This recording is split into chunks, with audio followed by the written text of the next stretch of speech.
Segunda parte del capítulo 17. En resolución, él tomó sus simples, Don Quijote, de los cuales hizo un compuesto mezclándolos todos y cociéndolos un buen espacio, hasta que le pareció que estaban en su punto. Pidió luego alguna redoma para echallo, y como no la hubo en la venta, se resolvió de ponerlo en una alcuza o aceitera de hoja de lata, de quien el ventero le hizo grata donación. Y luego dijo sobre la alcuza más de 80 paternoster Padres Nuestros, y otras tantas avemarías, salves y credos, y a cada palabra acompañaba una cruz a modo de bendición. A todo lo cual se hallaron presentes Sancho, el ventero y Cuadrillero, que ya el arriero sosegadamente andaba entendiendo que el beneficio de sus machos. Hecho esto, quiso él mismo hacer luego la experiencia de la virtud de aquel precioso bálsamo que él se imaginaba, y así se bebió de lo que no pudo caber en la alcuza y quedaba en la olla donde se había cocido casi media azumbre. Una azumbre es casi 1 litro, media azumbre. Y apenas lo acabó de beber, cuando, claro, beberse todo ese aceite y toda esa cosa, cuando comenzó a vomitar de manera que no le quedó cosa en el estómago, y con las ansias y agitación del vómito le dio un sudor copiosísimo, por lo cual mandó que le arropasen y le dejasen solo. Hicieronlo así, y quedóse dormido más de 3 horas, al cabo de las cuales despertó y se sintió aliviadísimo del cuerpo, y en tal manera mejor de su quebramiento, que se tuvo por sano y verdaderamente creyó que había acertado con el bálsamo de Fierabrás, y que con aquel remedio podía acometer desde allí adelante sin temor alguno cualesquiera ruinas, batallas y pendencias por peligrosas que fuesen. Sancho Panza, que también tuvo a milagro la mejoría de su amo, le rogó que le diese a él lo que quedaba en la olla, que no era poca cantidad. Concedióselo Don Quijote, y él, tomándola a 2 manos con buena fe y mejor talante, se la echó a pechos, y envasó bien poco menos que su amo. Que se la subió, vamos. Es pues el caso que el estómago del pobre Sancho no debía de ser tan delicado como el de su amo, y así, primero que vomitase, le dieron tantas ansias y bascas, con tantos trasudores y desmayos, que él pensó bien y verdaderamente que era llegada su última hora. Y viéndose tan afligido y congojado, maldecía el bálsamo y al ladrón que se lo había dado. Viéndole así Don Quijote, le dijo... Claro, es que Don Quijote lo había vomitado, pero este que lo tenía dentro le estaba destrozando. Le dijo a Don Quijote: yo creo, Sancho, que todo este mal te viene de no ser armado caballero. Él tenía respuesta para todos. Porque tengo para mí que este licor no debe de aprovechar a los que no lo son. Si eso sabía vuesa merced, replicó Sancho, mal haya yo y toda mi parentela, ¿para qué consintió que lo gustase?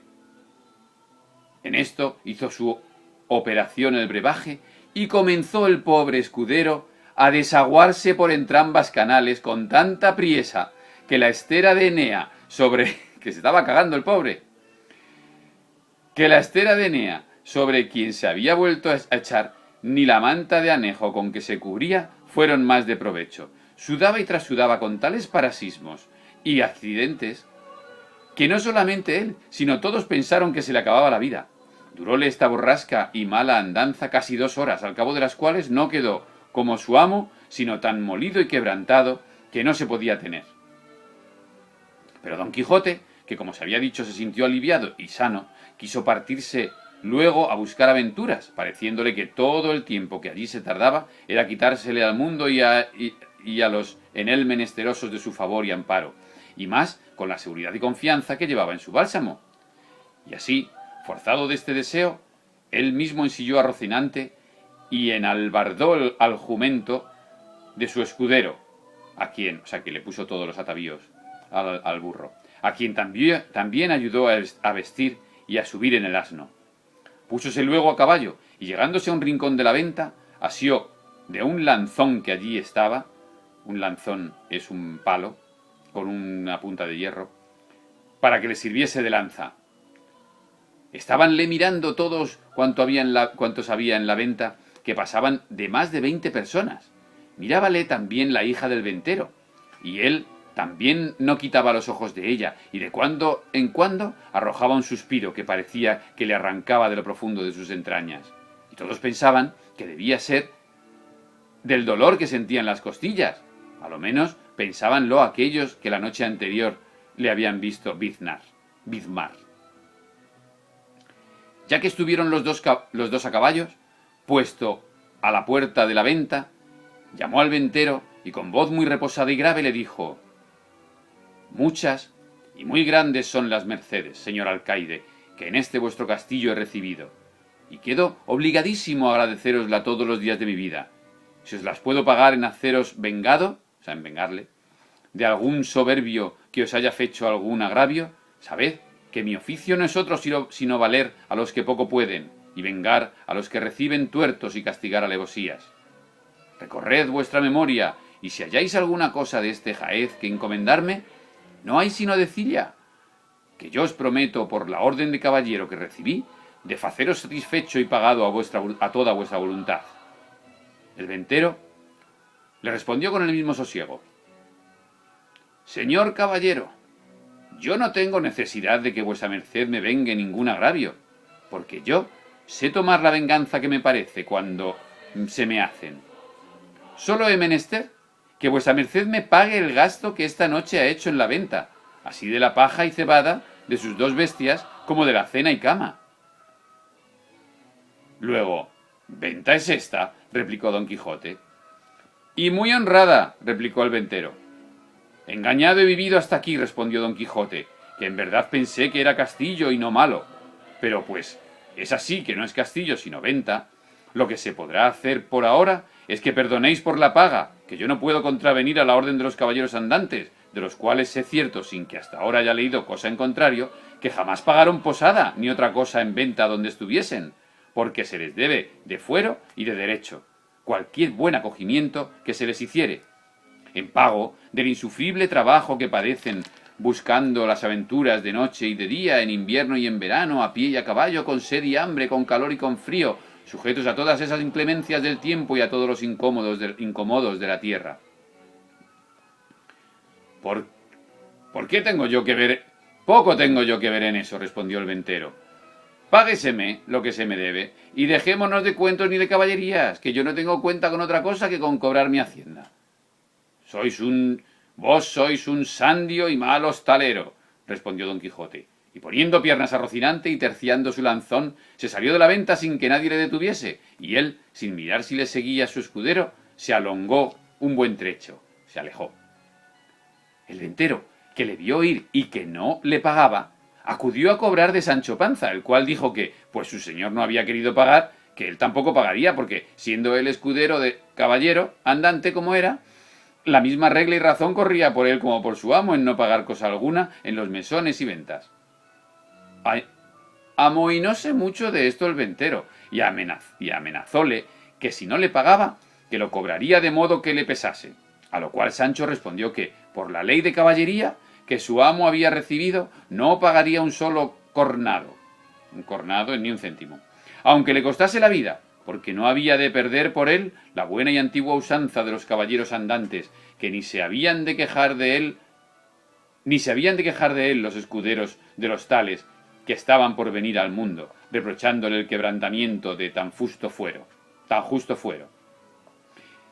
Quiso la mala suerte del desdichado Sancho que entre la gente que estaba en la venta se hallasen 4 perailes, que son fabricantes de paños, de Segovia, 3 agujeros, los agujeros son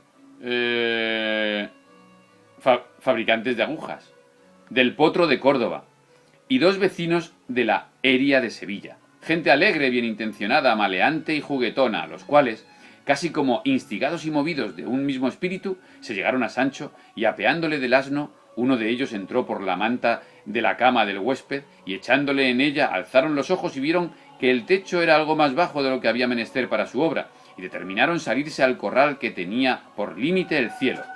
Y allí, puesto Sancho en mitad de la manta, comenzaron a levantarle en alto y a holgarse en él como perro por carnestolendas. Claro, eso es un manteo, que se echa a alguien en la manta, cogen 4 de los lados de la manta y le empiezan a tirar para arriba, que vamos, con un miedo que no veas, como en carnestolendas, que es en los carnavales. Las voces que el mísero manteado daba fueron tantas que llegaron a oídos de su amo, el cual, deteniéndose a escuchar atentamente, creyó que alguna nueva aventura le venía, hasta que claramente conoció que el que gritaba era su escudero, y volviendo las riendas con un penado galope, llegó a la venta y hallándola cerrada, la rodeó por ver si hallaba dónde entrar. Pero no hubo llegado a las paredes del corral, que no eran muy altas, cuando vio el mal juego que se le hacía a su escudero.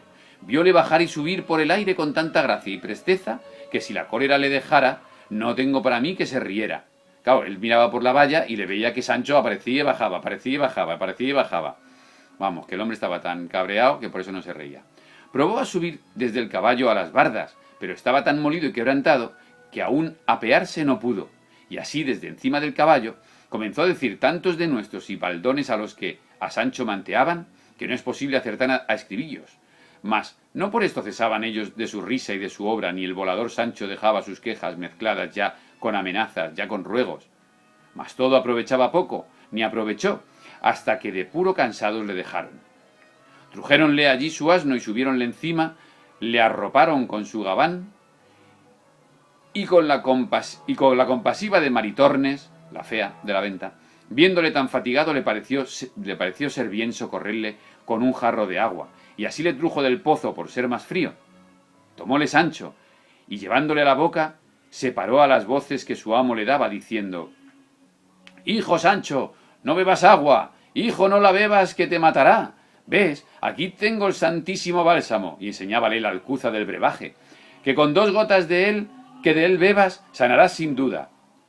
A estas voces volvió Sancho los ojos como de través, y dijo con otras mayores: «Por dicha, hásele olvidado a vuesa merced como yo no soy caballero, o quiere que acabe de vomitar las entrañas que me quedaron de anoche. Guárdese su licor con todos los diablos y déjeme a mí». Y al acabar de decir esto y el comenzar a beber, todo fue uno. Mas como al primer trago vio que era agua, no quiso pasar adelante y rogó a Maritornes que le trujese vino. Y así lo hizo ella de muy buena voluntad, y lo pagó de su mismo dinero, porque en efecto se dice de ella que aunque estaba en aquel trato, tenía unas sombras y lejos de cristiana. Vamos, que era muy fea, pero era muy buena, aunque fuera puta. Y así como bebió Sancho, dio de los carcaños de su asno y abriéndole la puerta de la venta, de par en par se salió de ella, muy contento de no haber pagado nada y de haber salido con su intención, aunque había sido a costa de sus acostumbrados fiadores que eran sus espaldas. Siempre se lo pagaba todo con las espaldas. Verdad es que el ventero se quedó con sus alforjas en pago de lo que le debía, mas Sancho no las echó de menos, según salió turbado. Quiso el ventero atrancar bien la puerta, así como le vio fuera, mas no lo consintieron los manteadores, que eran gente que, aunque Don Quijote fuera verdaderamente de los caballeros andantes de la tabla redonda, no le estimaran en 2 ardites. Que vamos, que eran tan cachondos que les daba igual quién fuera, que no le hacían aprecio. Es divertido, ¿eh?